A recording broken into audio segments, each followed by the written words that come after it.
¿Cómo está, gente? ¿Cómo estamos? Estamos de regreso aquí. Esto es Soy TV y estamos en Hispanicize 2012, transmitiendo aquí en Miami completamente en vivo.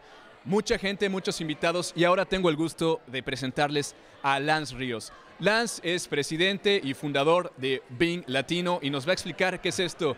Lance, thank you so much for being here. Thank you. So, can you tell the people what's Being Latino? Being Latino is essentially a communication platform that really targets the U.S. Hispanic consumer, primarily 18 to 34, leveraging the social media spaces such as Facebook, Twitter, YouTube, and beyond. We're primarily an editorial publisher, creating lifestyle content that's not necessarily as mainstream, but more of a grassroots kind of feel to it, with mainstream quality. So quality is something that we definitely hone in on as an important aspect of what we represent. But you know, we do a lot of cool things and we're growing and it's lots of exciting stuff. You're growing and I heard that you have a lot of followers on Twitter, like 200,000 if I'm not mistaken. Facebook, sorry. 200,000. So that's a lot of people. Yeah, So collectively, yeah. how you guys did it? What was the process? What was the secret to, get that, exposure? Yeah.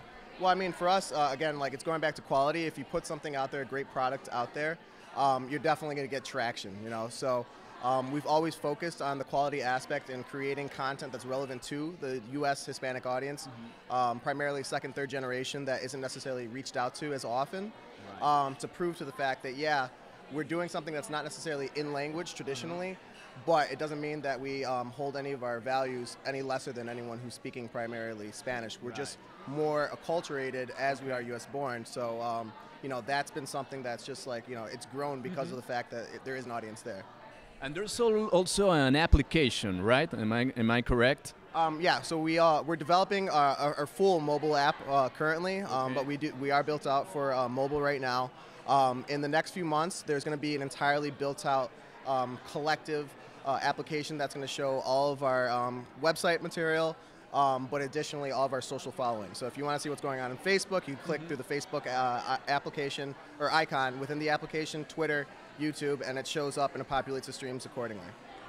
What has been the challenge for you guys to try to get to the youth, to the all the people there, with lots of options out there. You talked about the quality, but what's the challenge now for Being Latino? What's next? Well, I mean, I think that everything has its challenges, but to me, it's more of an exciting opportunity to show that we are capable of doing a lot of great things with very limited resources. The social space, the digital space, really allows for people that have great ideas to thrive in that space. So that's something we're definitely doing. So right now we're creating a lot of viral video content that's done by Latinos, that's primarily made for Latinos, but it's done in English, so it's applicable to an audience that extends beyond just U.S. Hispanics. That's great. For example, I don't know, it's a very strange question, but if probably you weren't here doing this, you were what was another dream for you? If you weren't here doing social media, this Being Latino stuff, what would be your second let's say option? A musician, probably a soccer player, a football player? You don't know. Well, I think maybe politics is something that could make a lot of sense for a lot of things that I'm already doing. That's very in line with my interests. I think that the Hispanic community is the fastest growing community in the United States. We have a ton of potential. We're just not necessarily maxing that potential across the United States. So I think that maybe some sort of political outlet or route for me would make sense if I wasn't doing this. That now politics and social media are totally connected, right? I mean everything. We can see it everywhere. Yeah. Candidates now, the elections. It's growing and growing. Totally, So yeah, they say Facebook won Obama's election. So it's a powerful thing. There you go. What's in this Hispanicize 2012 has bring your attention in this any conference, any what's something it's oh man, this is great. You know what? I think that Hispanicize is doing something that's entirely different from anything else in the Hispanic market.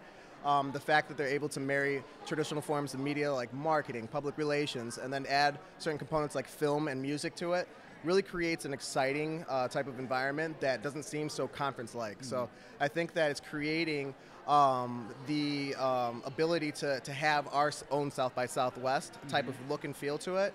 Nice. And I think that as time goes on, we'll definitely be, you know, tweaking as we go along. But you know, I think this is within the Hispanic space. This is like going to be the premier conference to attend. That sounds great. That sounds great, people. Well, anything you want to add to this interview? Any? Become a fan on Become a fan? Facebook. Okay. Check us out on Twitter as well at Okay. Being Latino. Being Latino. beinglatino.us is our website. Sounds good. And YouTube as well. And YouTube, check it out. Lance Rios from Being Latino. We're here, Hispanicize 2012, and we'll be back, people. Stay tuned. Thanks, Lance. Thank you.